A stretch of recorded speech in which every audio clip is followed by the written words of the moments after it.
I wear jeans designed in the US and made in China.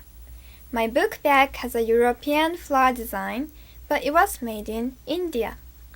I eat chocolate and drink tea every day, which are produced in Sri Lanka or African countries. In short, I'm a globalized citizen. We're all participating in globalization. However, have you ever wondered if the people who make the products can get enough income?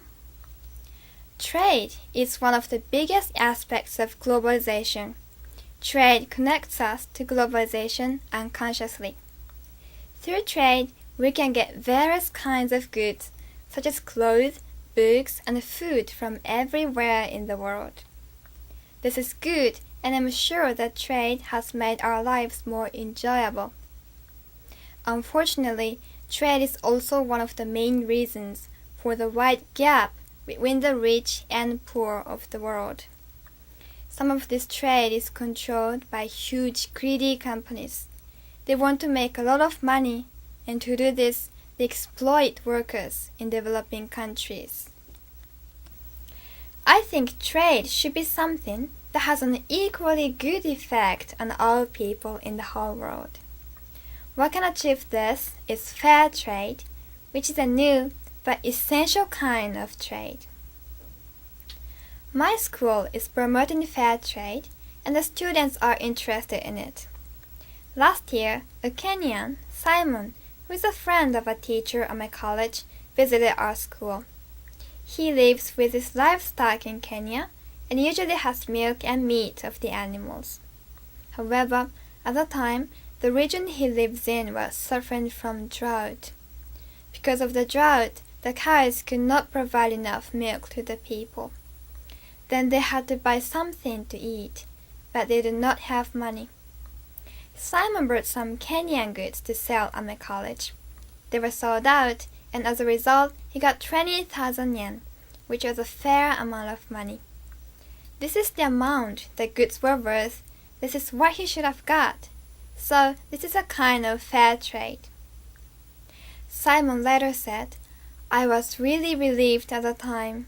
People around me could buy food, and we are fine again. When I heard this story, I was shocked because I realized for the first time that our little actions can really help people in trouble.